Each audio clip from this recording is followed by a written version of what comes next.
One of the things that I treasure is that it started with a mantra early on of safety, security is absolutely primary to our mission. And that's an inbred part of our culture, which has remained in the 40 years since.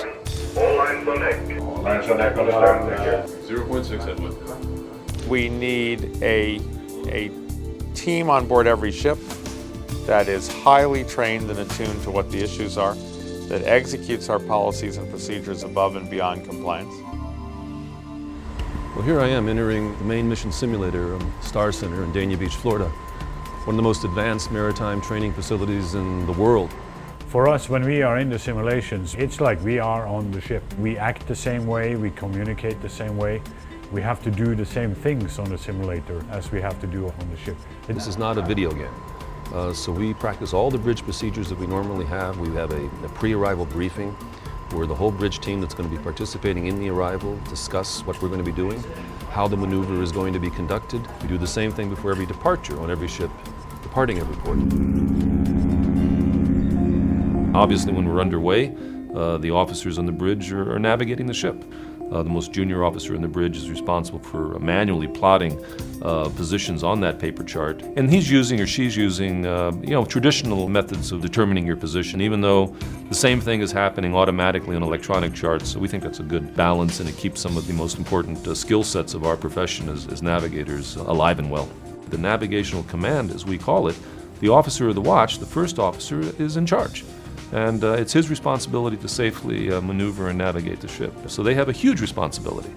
And I go to sleep every night with full confidence that they're exercising that responsibility to the highest level of professionalism. The most important thing you can do is to prevent a problem ever from happening in the first place. The ship is designed so that it can operate safely. It's also built to be able to handle any problems if you have a fire, if you have a collision, if you have any of those problems. But the first thing you need to do is don't have those problems in the first place, and that's where the people in the operation come in. But that comes from the mindset of the company. There is an international framework for construction of vessels. This is known as the Safety of Life at Sea regulations. They're international IMO regulations. Of course, we have met that, and we've actually gone beyond. I think that continuous improvement is something which is built also into our DNA.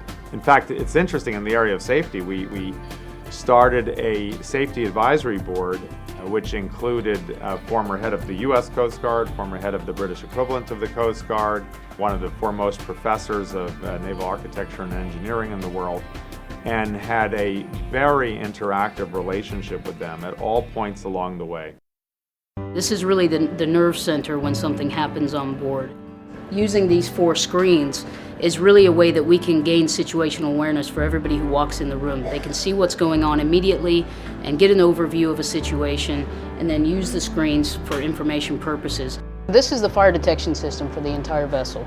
We have all of our teams in the computerized systems where we can put them on location. We have all of our emergency checklists in the system so we can track what's going on, and then we can actually replay that back for training purposes. One of the biggest innovations we have on this ship is our electronic mustering system. And that system is new in terms of how we muster our guests and how we account for everybody on board. And we do that using small PDAs where we can scan their CPAS cards. And in the safety center here, we can actually monitor the progress of mustering. We're really on the cutting edge of safety here. And what we plan to do is also take a lot of this technology and put it retroactively into our current fleet, because we're finding and learning so many new things and so much innovations in terms of safety here that we really want to translate that back, not only to our fleet, but we're being very open and very transparent with the entire industry. Because what we've learned on this ship will help enhance the safety of all ships. Safety and security are our highest priority. Through our highly skilled and trained safety and security officers who use innovative strategies and state-of-the-art technology, we meet or exceed all safety and security regulations and standards. I think cruise ships are remarkably safe places to be. I think it's well documented that the safest vacation you could possibly take is on a cruise ship.